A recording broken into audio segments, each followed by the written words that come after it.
मी लग्नाच्या आधीच गरोदर झाले होते आणि मला हेही ठाऊक नव्हतं की हे बाळ नेमकं कोणाचं आहे आणि कोणीतरी माझ्यावर असा अन्याय केला होता.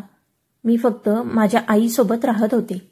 मी तिला घेऊन शहरात आले आणि जेव्हा बाळ जन्माला आलं आणि नर्सने ते मला दाखवलं तेव्हा ते बाळ पाहून माझ्या तोंडून किंकाळीच निघाली, कारण फक्त 15 दिवसांनीच माझं लग्न होणार होतं. माझ्या आईसोबत याआधी मी बाजारात अनेक वेळा फेऱ्या मारल्या होत्या. 1 महिना उलटून गेला होता आणि मी सतत बाजारच्या चक्रा मारून थकले होते. पण आज मी खूपच थकून गेले होते. कदाचित उन्हामुळे खूप जास्त त्रास होत होता. मी बाजारात गेले होते, पण माझं डोकं जबरदस्त गरगरायला लागलं. उन्हामुळे मला मळमळायला लागलं होतं. मी आईला सांगितलं की माझी तब्येत खूपच खराब वाटते आहे. आता तर मला चक्करही येऊ लागल्या होत्या. जेव्हा माझी तब्येत आणखीनच बिघडायला लागली तेव्हा आई मला डॉक्टरांकडे घेऊन गेली. आईलाही वाटत होतं की उन्हामुळेच चक्कर येत असतील आणि तब्येत बिघडली असेल. डॉक्टरांनी माझी तपासणी केली आणि काही चाचण्या सांगितल्या. पण जेव्हा रिपोर्ट्स हातात आले तेव्हा माझं डोकंच गरगरायला लागलं. माझ्या मनात आलं कदाचित डॉक्टरला काही गैरसमज झाला असेल किंवा मग रिपोर्ट्सच चुकीचे असतील. हीच अवस्था माझ्या आईची सुद्धा झाली होती. ती अवाक झाली होती. डोळे विस्फारून माझ्याकडे पाहत होती आणि मला वाटत होतं की मी आत्ताच जमिनीत गाडून जाईन.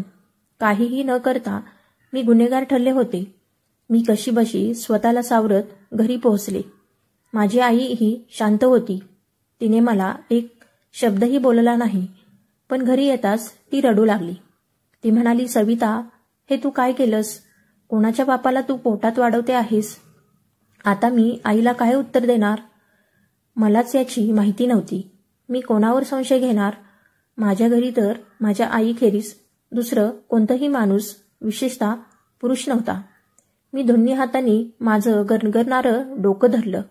डॉक्टरांच्या म्हणण्यानुसार मी गेल्या 2 महिन्यांपासून गरोदर होते. माझी 3-4 प्रकारची चाचणी करण्यात आली होती आणि सगळ्या रिपोर्ट्समध्ये हे स्पष्ट झालं होतं आणि मी हे खोटंही ठरवू शकत नव्हते. पण खरी विचार करण्यासारखी गोष्ट ही होती, माझ्याशी हे सगळं केलं कोणी आणि कधी? मला तर याची चाहूलही लागली नव्हती. माझी आई मला सतत दोष देत होती. ती रडायला लागली होती. मी म्हणाले, आई, माझी शपथ घेते, मी तुझ्या डोक्याची शपथ घेते. या सगळ्यात माझा काहीही दोष नाही. मला तर हेही माहिती नाही की माझ्यासोबत नक्की झालं तरी काय. पण माझ्या बोलण्यावर माझी आई विश्वास का ठेवणार? ती म्हणाली, तू खोटं बोलतेस, मला मूर्ख बनवू पाहतेस. हे काही साधं सोपं प्रकरण नाही. असं कसं होईल की तुझ्या मर्जीशिवाय आणि तुला कळलं सुद्धा नाही? पण मी तिला शपथा घालून सांगून थकून गेले होते. तरीसुद्धा ती माझ्यावर विश्वास ठेवायला तयार नव्हती. ती पूर्ण शांत झाली होती. दुसऱ्या दिवशी माझी आई मला एका डॉक्टरांकडे घेऊन गेली, जी तिची ओळखीची होती.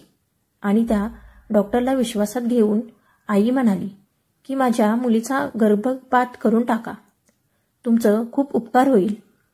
पण डॉक्टर म्हणाली की तुम्ही खूप उशीर केला आहे. 2 महिने पूर्ण झाले आहेत आणि मी सविताची पूर्ण तपासणी केली आहे. जर आता गर्भपात केला तर सविताच्या जीवाला धोका होऊ शकतो.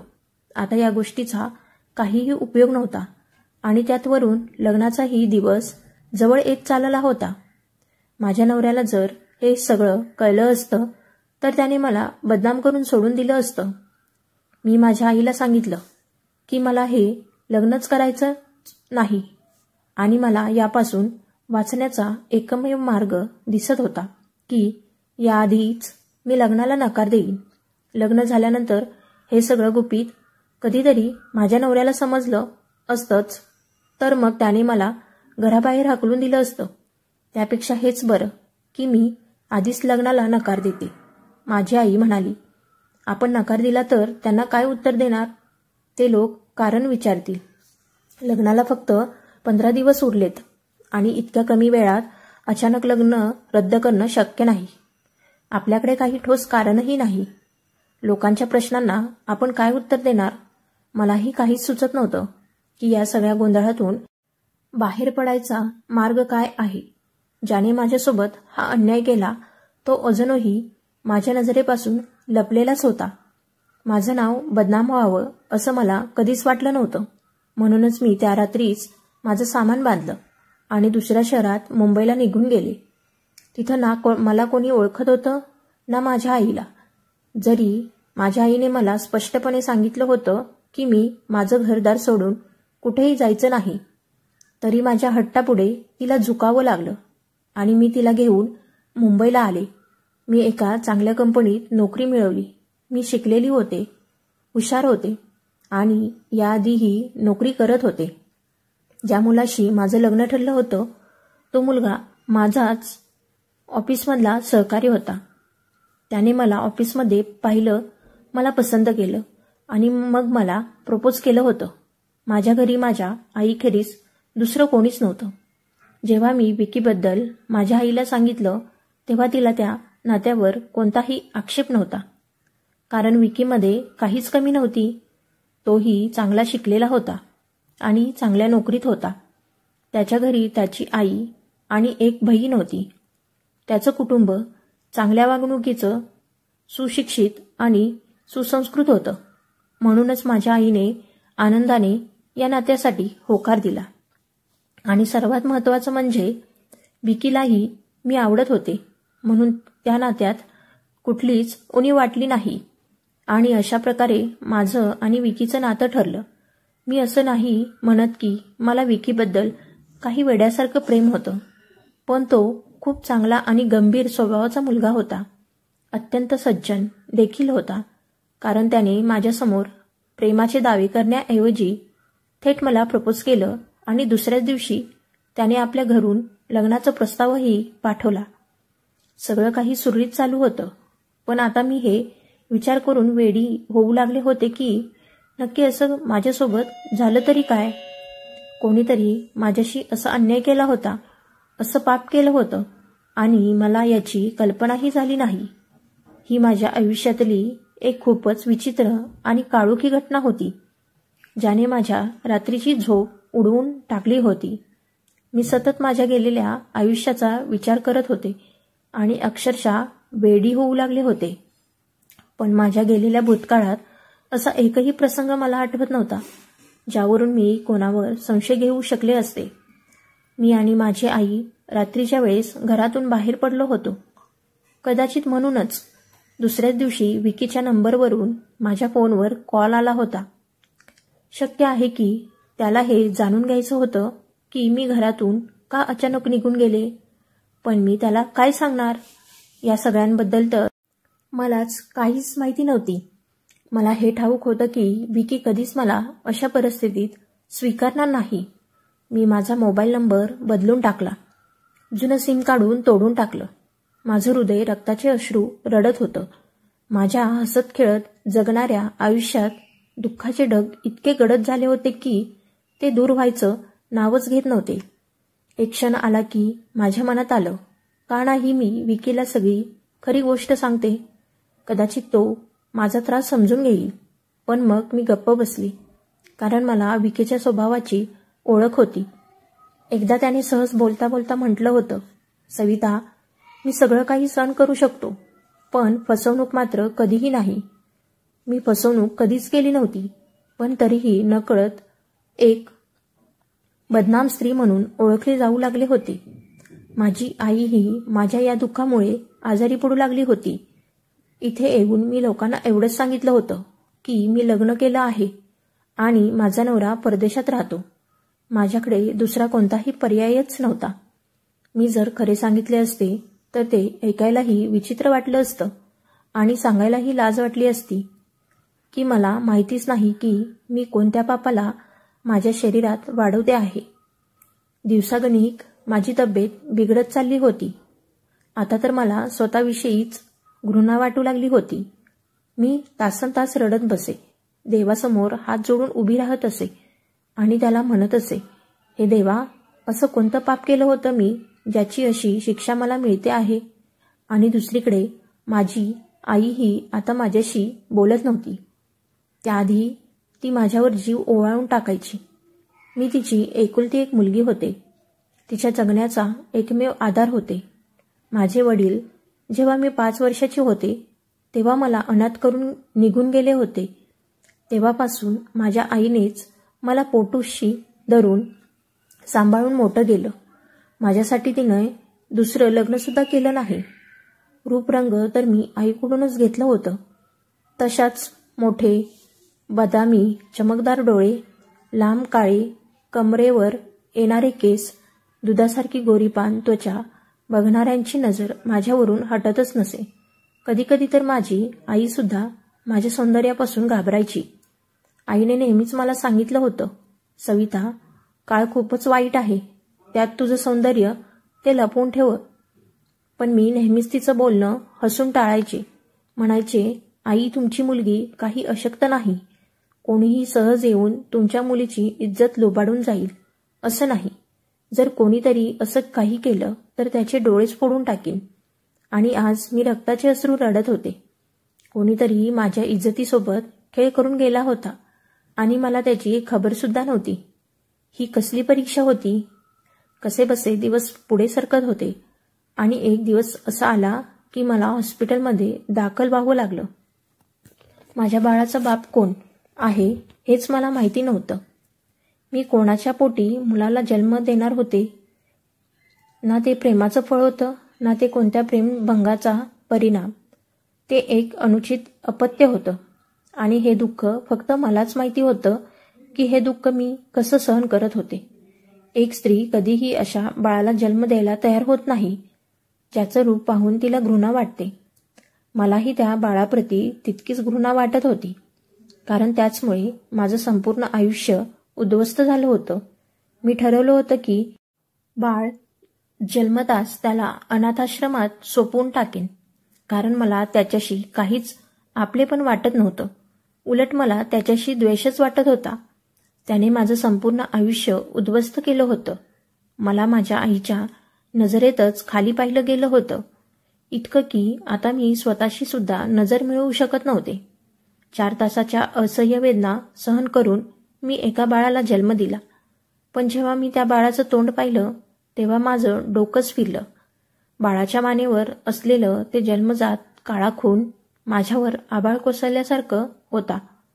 कारण त्या बाळाचं चेहराच तर. ही त्या दिवसांची गोष्ट आहे जेव्हा मी ऑफिसच्या कामासाठी माझ्या टीमसोबत मनालीला गेले होते. मी आर्किटेक्चरचे नकाशे बनवायचे काम करायचे. हेच माझं मुख्य काम होतं. मनालीलाही मी याच कामाच्या संदर्भात गेले होते. तिथं एका हॉटेलचा आराखडा तयार करायचा होता आणि आमच्या सगळ्या टीमचं उद्दिष्ट हेच होतं. आमच्या संपूर्ण टीमसाठी आमच्या बॉसनं एक हॉटेलमध्ये खोल्या बुक करून ठेवल्या होत्या. विकी मात्र आमच्यासोबत आलेला नव्हता, कारण त्याच काळात त्याची आई आजारी होती. ज्या दिवशी आम्ही मनालीत पोहोचलो त्या दिवशी तिथं जोरदार हिमवृष्टी सुरू झाली होती. म्हणूनच रस्ते अनेकदा बंद होऊन जायचे आणि आम्हाला बरेच दिवस हॉटेलमध्येच अडकून राहावं लागायचं. तेच दिवस होते जेव्हा हिमवृष्टी खूपच तीव्र होती आणि मनालीकडे येणाऱ्या अनेक प्रवाशांच्या गाड्यांचे अपघात झाले होते. काही गाड्या बर्फावरून घसरून थेट रस्त्यात अडकून गेल्या होत्या आणि बऱ्याच लोकांचा थंडीमुळे मृत्यू झाला होता. हे अपघात इतके भयावह होते की प्रत्येक मन अस्वस्थ होऊन गेले होते. हॉटेलच्या मालकांनी तिथल्या खोलींचे दर तब्बल 3 पट वाढवले होते. त्याच काळात आम्हीही आमच्या खोलीत अडकून पडलो होतो. थंडी इतकी जबरदस्त होती की हीटरसुद्धा काम करत नव्हते. माझ्या लक्षात आलं की त्या दिवसांत हॉटेलमध्ये प्रचंड गर्दी झाली होती. लोक लाखो रुपये भाडं देऊनही खोल्या घेण्यासाठी तयार होते. काही लोकांनी माणुसकीच्या नात्यानं स्वतःच्या खोलीत इतरांना थांबण्याची परवानगी दिली होती. पण मला हे माहीत नव्हतं की अशा थंडीच्या दिवसांत माझ्यासोबत इतका घाणेरडा खेळ केला जाईल. एका रात्री माझ्या खोलीचा दरवाजा कोणीतरी जबरदस्त आवाजात ठोठावत होतं. मी थंडीमुळे रजाईत असून सुद्धा थरथरत होते. कशीबशी झोप लागत होती. तेवढ्यात दरवाजावर झालेल्या ठोकाठोकीनं मी दचकून उठले. कशीबशी उठून मी दरवाजा उघडला तर समोर त्या हॉटेलमधला एक नोकर उभा होता. तो म्हणाला, एक कुटुंब खूप अडचणीत इथं पोहोचलं आहे आणि त्यांची छोटी मुलगी खूपच आजारी आहे. हॉटेलमध्ये एकही खोली रिकामी नाहीये. जर तुम्ही एक रात्रीसाठी त्यांना या खोलीत थांबण्याची परवानगी दिलीत तर तुमचे त्यांच्यावर फार मोठं उपकार होईल. मी काही क्षण विचार करत राहिले, करावं का नाही, पण माणुसकीच्या भावनेनं मी होकार दिला. थोड्याच वेळात अंदाजे 31-32 वर्षाचा एक माणूस, त्याच्या कुशीत 5 वर्षाची एक मुलगी माझ्यासमोर उभं होते. त्यावेळी तो फारच अस्वस्थ आणि गोंधळलेला दिसत होता. खोलीत शिरताच त्याने आपल्या मुलीला पटकन बेडवर झोपवलं आणि रजईत गुंडाळून टाकलं. ती मुलगी जोरजोरात थरथरत होती. तो माणूस स्वतः एक जाडजूड जॅकेट घालून होता. त्याने खूप कृतज्ञतेनं माझ्याकडे पाहिलं. म्हणाला, तुमचे उपकार मी कोणत्या शब्दात व्यक्त करू? तुम्ही जर मदत केली नसती तर थंडीमुळे माझ्या मुलीचं काय झालं असतं सांगता येत नाही. मी म्हटलं, काही हरकत नाही. मग तो म्हणाला, तुम्ही फक्त माझ्या मुलीची थोडी काळजी घ्या. मी कुठेही थांबून वेळ घालवेन. असं म्हणून तो माणूस खोलीबाहेर निघून गेला. मी त्याच्या मुलीला नीटसं ब्लँकेटमध्ये गुंडाळून दिलं आणि मी स्वतःही माझ्या बेडवर येऊन झोपले. ती मुलगी झोपेच्या अर्धवट गुंगीत सुद्धा जोरजोराने थरथरत होती. मी त्याच्या अगदी शेजारी जाऊन झोपले आणि त्या 5 वर्षाच्या निरागस मुलीला माझ्या कुशीत घेतलं. थोड्याच वेळात तिचं तापाचं कडाक्याचं पर्व संपलं होतं. आता ती गाढ झोपलेली होती. रात्रभर हिमवृष्टी सुरूच होती आणि सकाळीही तीच परिस्थिती होती. थंडी एवढी वाढली होती की नाल्यांमधलं पाणीही गोटायला लागलं होतं. जेव्हा ती मुलगी जागी झाली तेव्हा तिला माझ्याजवळ पाहून थोडं घाबरल्यासारखं झालं. ती म्हणाली, मला माझ्या पप्पांकडे जायचं आहे. पण मला तरी काय माहिती होतं की तिचे वडील त्यावेळी कुठं होते. माझ्याकडे तर त्या माणसाचा नंबरसुद्धा नव्हता. मी तिला खूप समजावलं की तुझे पप्पा थोड्याच वेळात येतील, पण ती रडू लागली. मी खोलीबाहेर येऊन डावीकडे उजवीकडे पाहिलं की कदाचित ते कुठे दिसतात का, पण कॉरिडॉर अगदीच ओस पडलेला होता. कसंबसं मी तिला शांत केलं. मग मी एका नोकराकडून नाश्ता मागवून घेतला, पण तिचे वडील अजूनही परत आलेले नव्हते. सकाळ उलटून आता दुपार झाली होती, पण त्या मुलीच्या वडिलांचा काहीच थांब पत्ता नव्हता. मी हॉटेलच्या मॅनेजरशी बोलले तर तो म्हणाला की रात्रभर तो हॉटेलच्या लॉबीमध्ये असलेल्या सोफ्यावर झोपलेला होता, पण सकाळी कुठं गेला याची आम्हाला सुद्धा काहीच कल्पना नाही. आता मी खरंच अस्वस्थ झाले होते. या मुलीला कसं समजावू, काय करू? ती सतत रडतच होती. कसंबसं मी तिला दुपारचं जेवण भरवलं. मग मी तिला तिच्या कुटुंबाबद्दल विचारायला सुरुवात केली. तेव्हा ती म्हणाली, माझी मम्मी आता नाही येत. त्या मला सोडून देवाकडे निघून गेल्या आहेत आणि मी माझ्या पप्पांसोबत दिल्लीला राहते. मीच पप्पांना मनालीला आणण्यासाठी हट्ट केला होता. माझे पप्पा मला खूप प्रेम करतात आणि कधीच माझी इच्छा नाकारत नाहीत. म्हणूनच माझ्या हट्टामुळेच पप्पा मला मनालीला घेऊन आले होते.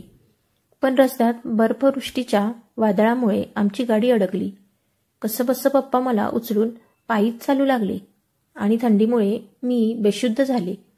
जेव्हा मला शुद्ध आली तेव्हा मी तुमच्यासोबत इथे होते. मी हॉटेलच्या स्टाफकडून त्या मुलीच्या वडिलांविषयी अनेकदा विचारणा केली, पण त्यांनाही काहीच माहिती नव्हतं. सायंकाळी अखेर तो माणूस परत आला आणि इथे मात्र माझी अवस्था संताप आणि चिंता यांच्या कडेलोटावर पोहोचली होती. ती मुलगी आपल्या वडिलांना पाहून आनंदानं चित्कारली आणि त्यांच्याशी बिलगून रडायलाच लागली. मी मात्र त्या माणसावर जोरात फाटूनच पडले. मी म्हणाले, तुमच्यात जराही जबाबदारीची भावना नाही का? तुमची मुलगी दिवसभर रडून थकली आहे आणि तुम्ही हॉटेलमधूनच गायब. माझं बोलणं ऐकून ते खूपच लाजले आणि त्यांनी डोळे खाली घातले.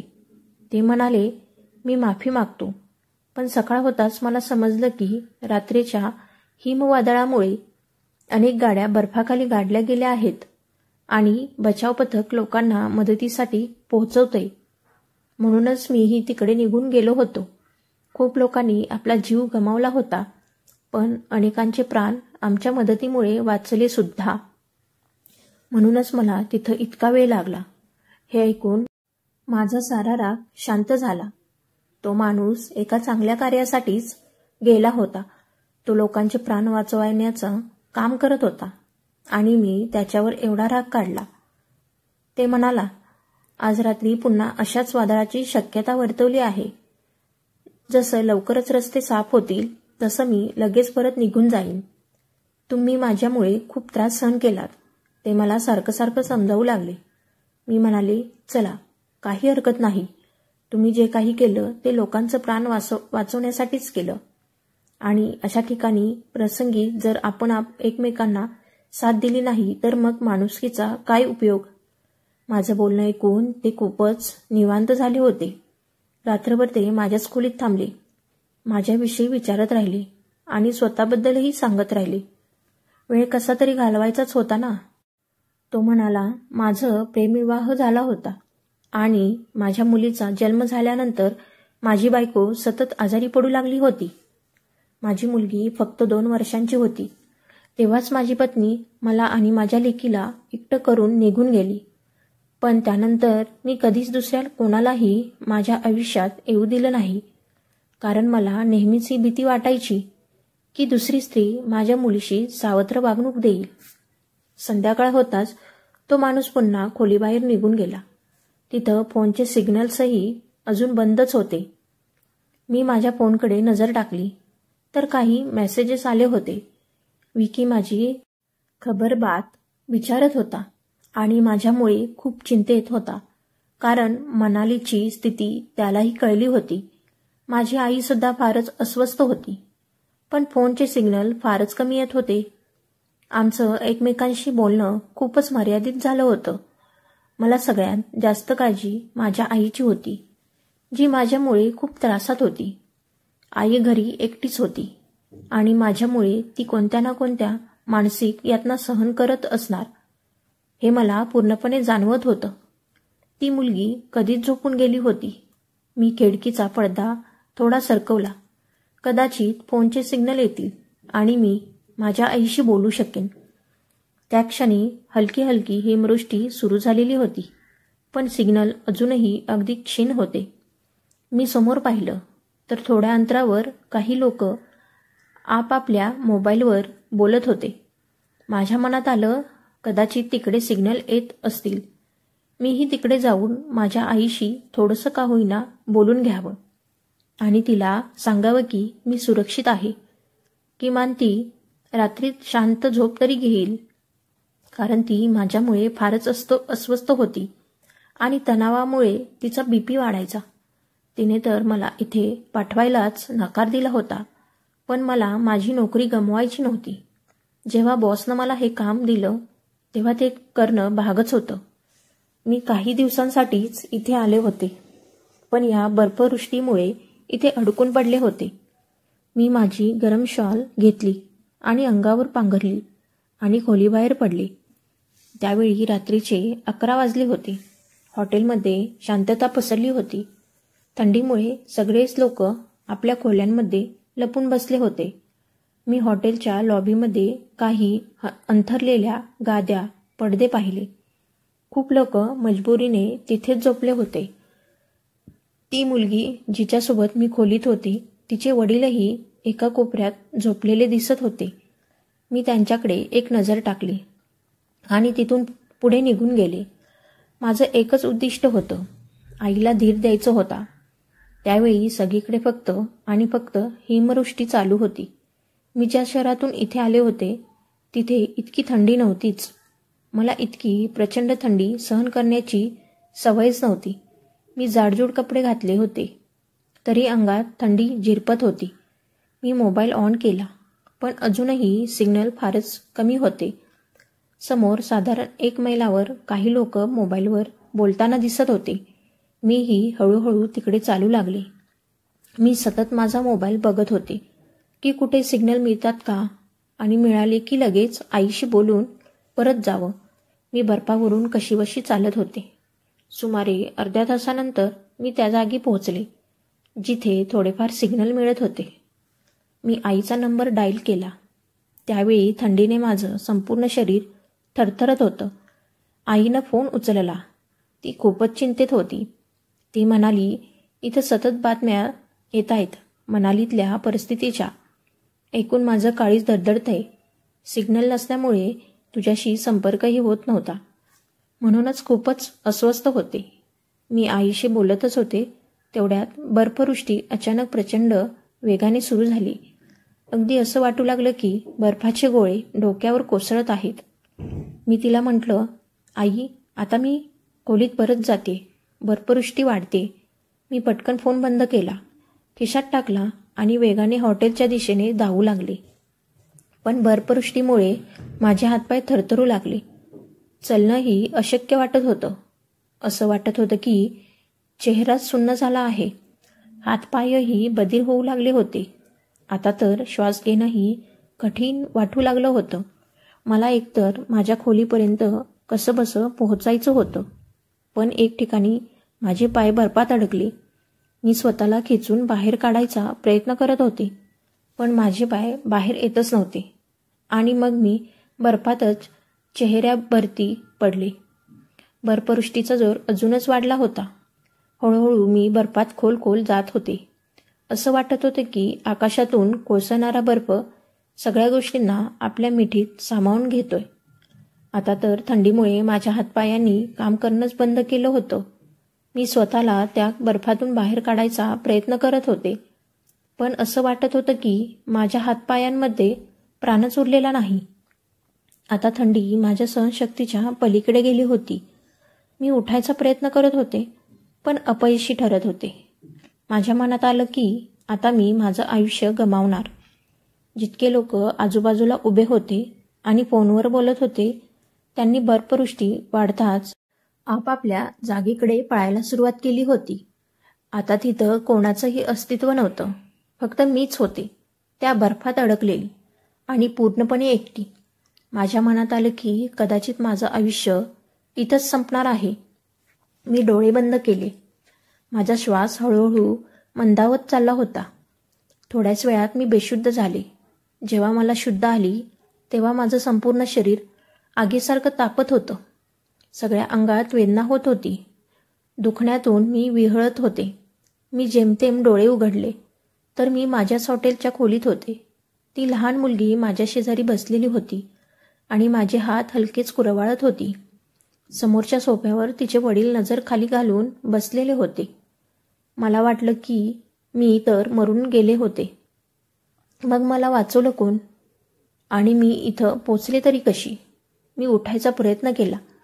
तेवढ्यात ती मुलगी आपल्या पप्पांना हाक मारून लागली. म्हणाली, पप्पा, आंटीला शुद्ध आली आहे. हे ऐकून ते दचकले. कदाचित ते कोणत्या तरी खोल विचारांत हरवलेले होते. मग ते उठून माझ्याजवळ आले. माझी तब्येत विचारू लागले. ते म्हणाले, मी तुम्हाला बाहेर जाताना पाहिलं होतं. मला वाटलं कदाचित काही कामासाठी जात असाल म्हणून मी काही बोललो नाही.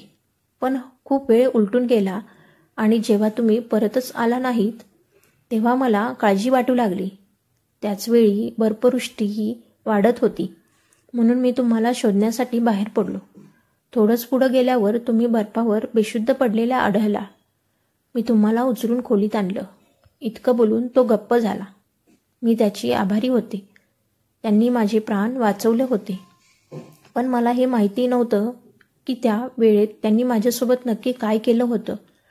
मला तब्बल 24 तासानंतर शुद्ध आली होती. मी हॉस्पिटलमध्ये बसून त्या नवजात बाळाकडे पाहत होते. त्या बाळाची चेहरेपट्टी तशीच अगदी त्या लहान मुलीसारखी आणि तिच्या वडिलांसारखी होती. पण सगळ्यात मोठा धक्का म्हणजे त्या बाळाच्या गळ्यावर असलेलं ते मोठं काळी जन्मगाठाची खूण, अगदी तशीच खूण त्या मुलीच्या वडिलांच्या गळ्यावर सुद्धा होती. हा त्यांचाच मुलगा होता. त्या रात्री जेव्हा मी बेशुद्ध झाले होते तेव्हा त्यांनीच माझ्याशी पाप केलं होतं आणि मी काही जाणली नाही. पुढच्याच दिवशी संध्याकाळपर्यंत रस्ते बऱ्याच अंशी मोकळे झाले होते. ते माझ्याकडे नजर उचलून पाहू शकत नव्हते. कारण ते माझ्याशी रात्री पाप करून गेले होते. ते पुन्हा पुन्हा हेच म्हणत होते, मला माफ करा, माझ्याकडून चूक झाली, मी मजबूर होतो. पण त्यांचं बोलणं त्या क्षणी मला समजत नव्हतं. मला वाटलं कदाचित त्यांनी माझा जीव वाचवला म्हणून ते थोडे विचलित वाटत असतील आणि म्हणून अशी क्षमा मागत असतील. पण काही दिवसांत ते आपल्या मुलीला घेऊन निघून गेले होते. मीही काही वेळानं परत आले. मनाली जशी बर्फवृष्टी सुरू झाली होती त्यामुळे सगळं काम थांबवण्यात आलं होतं आणि विकीनंही लग्न लवकर करण्याची घाई केली होती. ते 2 महिने कसे गेले मला कळलंच नाही.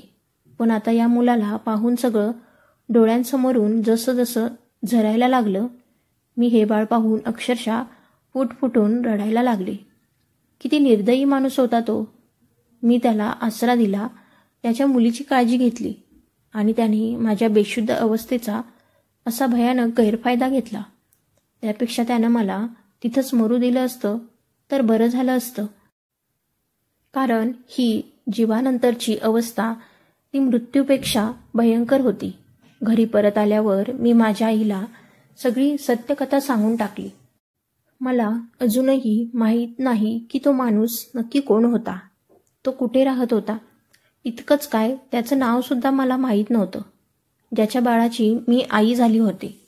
मी आता माझ्या नशिबाशी, माझ्या आयुष्याशी तडजोड करून जगायचं ठरवलं होतं.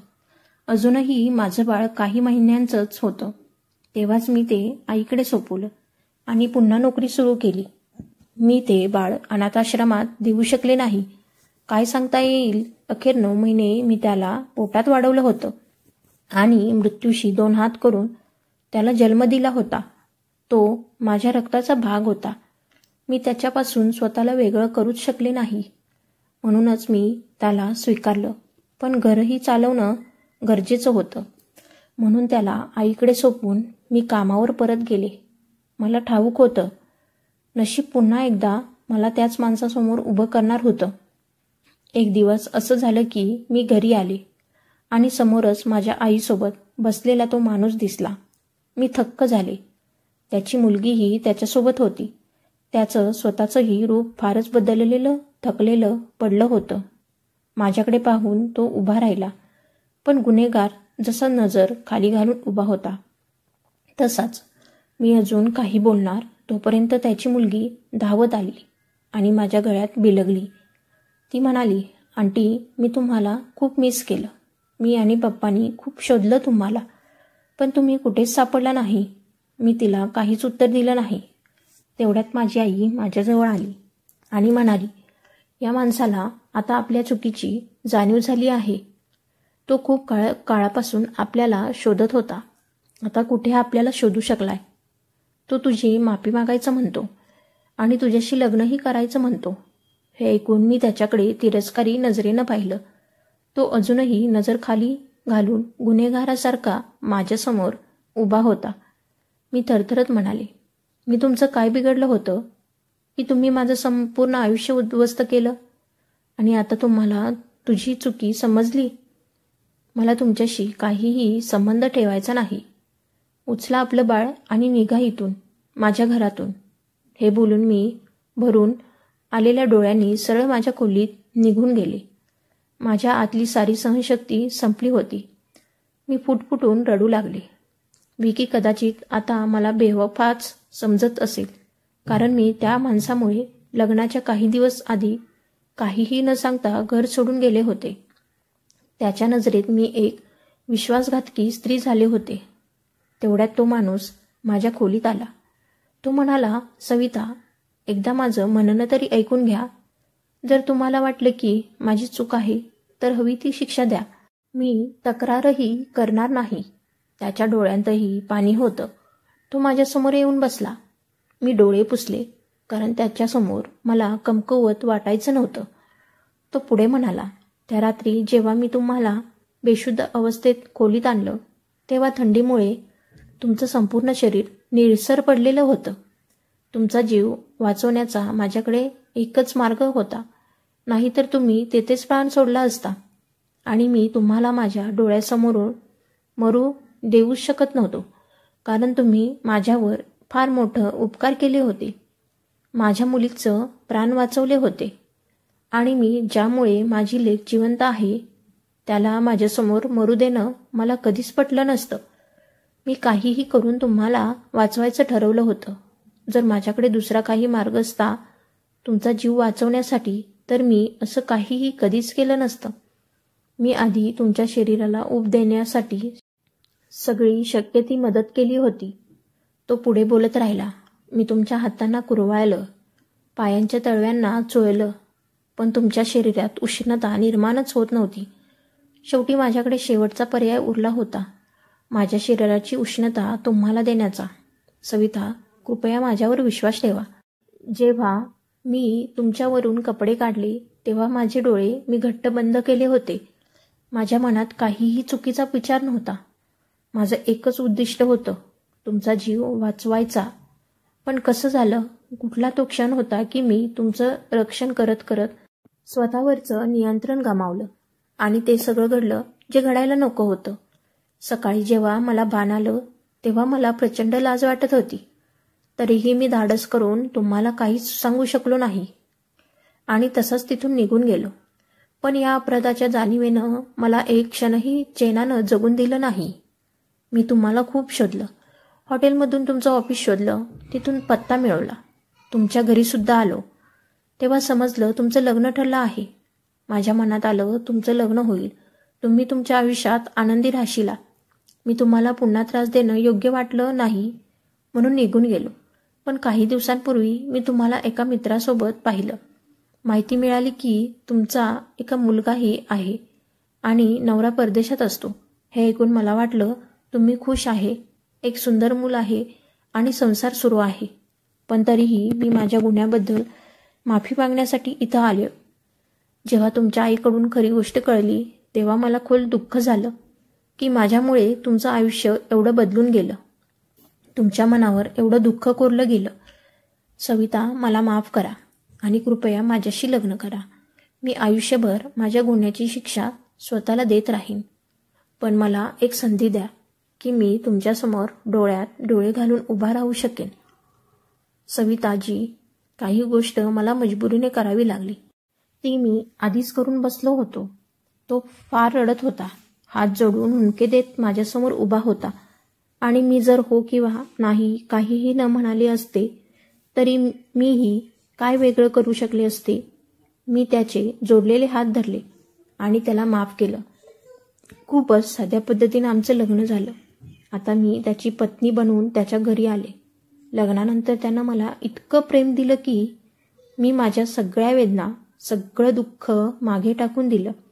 आज माझ्याकडे एक सुंदर कुटुंब आहे, एक गोंडस मुलगा, एक प्रेमळ मुलगी आणि एक मनापासून आपलं म्हणणारा नवरा. आणखीन काय हवं असतं मला? मित्रांनो, जर तुम्हाला आमची ही गोष्ट आवडली असेल तर कमेंट करून नक्की सांगा. व्हिडिओला लाईक करा आणि इतरांपर्यंत ही गोष्ट शेअर करा. जर तुम्ही चॅनलवर नवीन असाल तर सबस्क्राईब जरूर करा आणि नोटिफिकेशन बेल वाजवा, जेणेकरून पुढील अपडेट सर्वात आधी तुम्हाला मिळतील. धन्यवाद.